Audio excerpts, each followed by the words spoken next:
Good evening and welcome to the FITT Show, financial information for today and tomorrow. I'm Bobby Kinzer. And I'm Thomas Doty. And we are the FITT Show, helping our people get their finances in shape. Welcome everybody out there in virtual world. We got another hot show. We coming to you last week. We talked about NFTs, non-fungible tokens.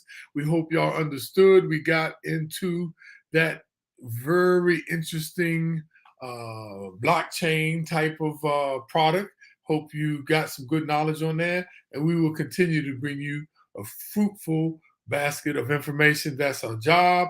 We're not getting paid for this. We're not looking for the money. We just want you to be able to consume this information and make sure you share it. That's the main thing.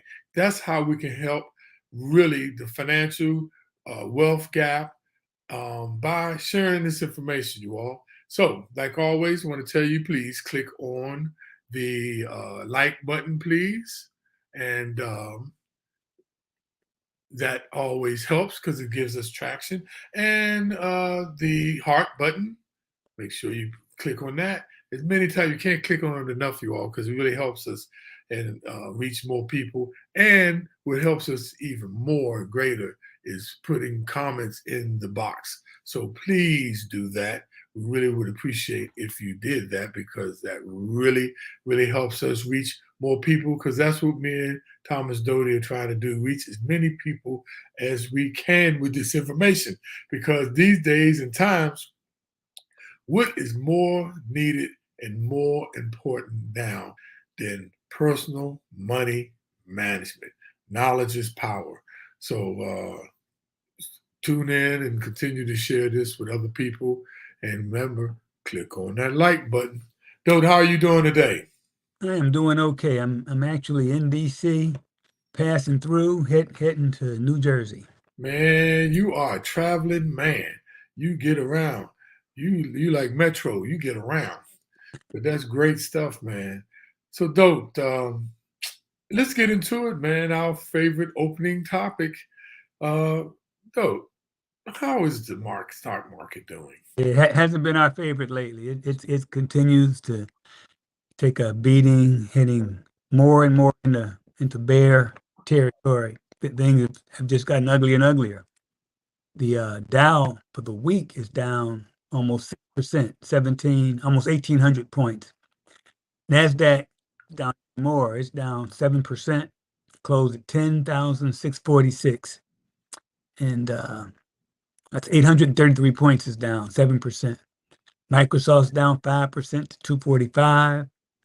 Tesla's down 8% to 639. Apple's down 7% to 130. Pfizer's down 8% to 47. Things continue to unravel here because of inflation and just a whole lot of bad information with the interest rates, and things are going to continue to be shaky and be volatile. We've talked this before, and it's going to be this way for a while. You just have to tighten your seatbelt, hang tough, don't panic, and ride it out. I can get.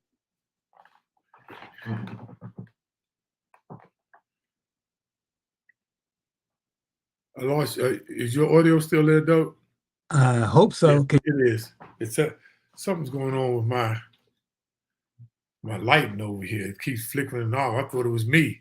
getting old, my eyesight going. But though, the NASDAQ, we all talked about, oh God, the markets, when it adjusts itself. Right. And we talked about the bear market and we talked about recessions. Mhm. Well, the NASDAQ has hit the bear market um, benchmark Oh, from January to now. It has hit the 20% that we say that is considered a bear market. yeah, we deep in the bear market territory in NASDAQ. Yeah. Yeah, we deacon too. But like we said, you all, it's the long haul. We never was about the short thing. So don't panic, y'all. Please do not panic. But though cryptocurrency is, wow, man, it's really dropping. And I really don't know why, other than I just believe that the people who got in like in 2010, I had friends, a lot of friends that got in 2017 when it was at, I think it was around about 10,000 a Bitcoin in 2017. And like I told you, you got those whales, the big institutional investors, they must be um, cashing in, taking their profits because like I told you 6 months ago, the cryptocurrency market was at $2.7 trillion. Last week, it was down to 1.28, 1.1 trillion, 280 billion.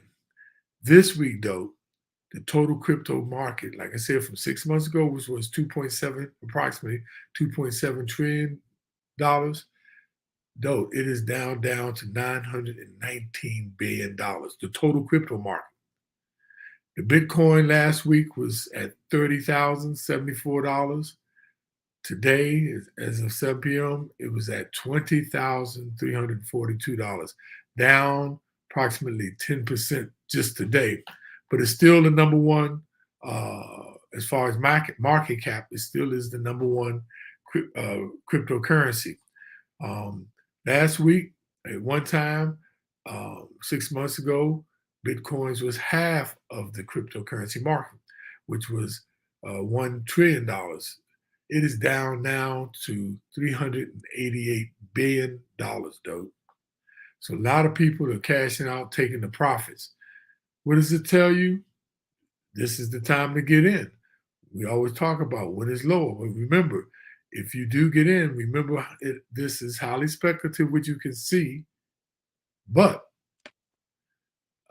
it was down before and it came back. So that's how the investments work. Shiba is now way down. Shiba Inu, man, it was like 4 zeros and a 1. Now it's 5 zeros, 0.5 zeros and 7. Wow. The market cap last week was about 6.1 billion. It's down to 4.6 billion. And what's so interesting, though, Shiba Inu dropped down to the 17th ranked cryptocurrency, but it went up to number 15. The Dogecoin, what a lot of people call it the dog coin, that's down 10%. And it was at number 10. It's dropped down to the 11th position. Ethereum, which is the smart contract ones, is a little bit more structured. They're down 13%. So all the cryptocurrencies, except the stable coins, which I explained to you before, stable coins are backed by a US dollar or some kind of assets. Nobody knows, but it could be a dollar or some kind of assets, but primarily dollars. And those are holding right now. They're at $1 a share. It's interesting, but they're doing what they say, stable coins. So that's what's happening with the cryptocurrency market, though. Very volatile. We knew that. We understood that that's how it's going to be. But remember, we always said it's about the long play. And look, if you can't stomach it, and if you have money that you need in the next 1 to 3 years, the last place you need to be in is cryptocurrency. And let's just talk about the market, the stock market, as helping to build wealth. I mean, this is the time to get in, y'all, because you can get bargain prices on some of these stocks. So, though, let's talk about our subject today, right? Yeah, that's one of the things we always talk about is not panicking, having a plan, being being consistent, and that's what you try to do. And people make a lot of money all the time, but when it comes to your retirement money, and state can screw you up royally as far as your retirement goes. And we're going to talk about some things that can keep you from screwing up your retirement. And there's some remedies that can get you back on track. Everybody's concerned about having enough money for retirement, especially as we go through this. I won't say bear market because it may dip into a recession territory, but who knows? But this is if you're planning to retire soon, 5, 10, 15 years, this market like this can make you really, really crazy. And for our generation, especially for myself, it was a new phenomenon, a whole retirement thing, because my parents weren't in this position. They were just looking forward to stop working and collecting Social Security. They had a small pension, but not a lot. But now, a lot of people don't have pensions anymore, and it's not a defined benefit. I think it's less than 15% are defined benefit retirement plans. And what that means is there's a contract to pay you a certain amount of money, defined benefit. You're going to get a certain amount for the rest of your life at retirement. But now most companies, over 85%, have gone to defined contribution, where it's basically what you put in. They put in a small amount, much, much less than they did under the defined benefit. But the onus is on you to contribute to your retirement plan. So the thing that makes this interesting is you get to do it once. Most people retire one time, and it's not something you have experience in. If you come from a situation like me, you didn't get to see your parents do it. They couldn't discuss things to do, things not to do, because my parents didn't have a lot of money when they retired. So there's a lot of things to consider, a lot of ways you can mess up.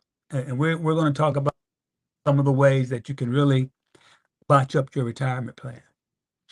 And so I know some of you young people out here who are looking at this and it's not even close to retirement. You probably say, well, why do I need to watch this?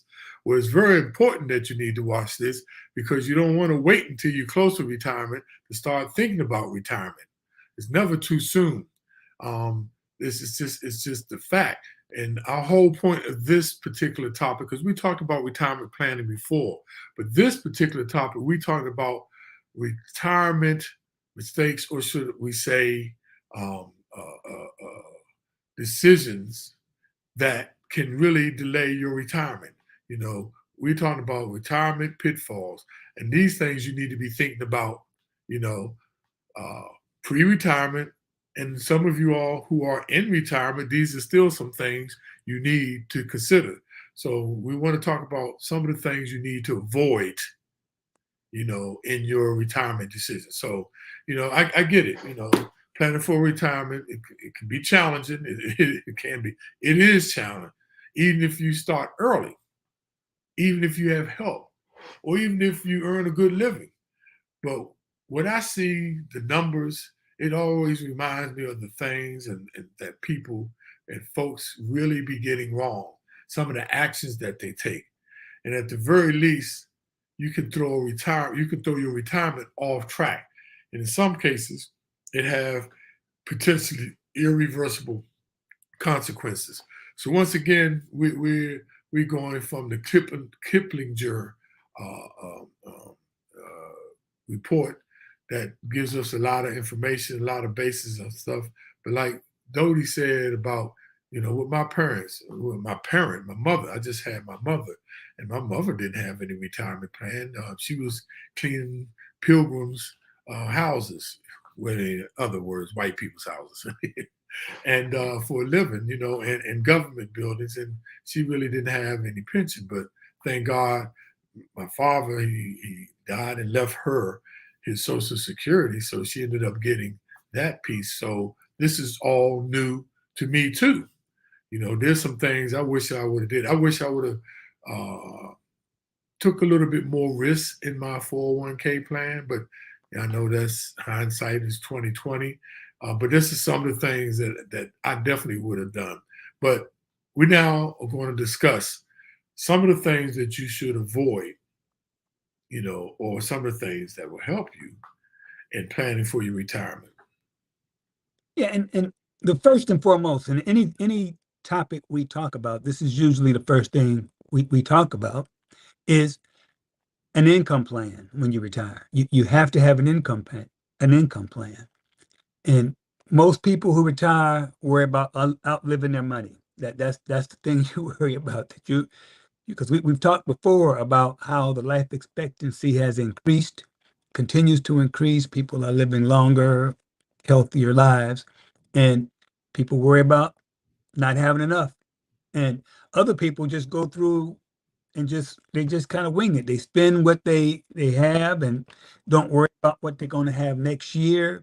They don't worry about how much they're going to need or how they're going to replace their paycheck, which is really key. Because one of the things like Bob mentioned, Social Security. Well, everything you read about Social Security is they're going to run short of money. I believe it's 2033, 2032, 2033 time frame. And so something's going to have to change in order to keep paying at the same rate that they're paying at now. I've heard estimates that they'll only have 75% of what they need to meet all the demands, and more people are retiring, and that's another possible shortfall for people if you're depending on Social Security, and it ends up being cut. So how do you get around that? You got to have a written plan. It's like a compass. It'll lead you to where you need to be.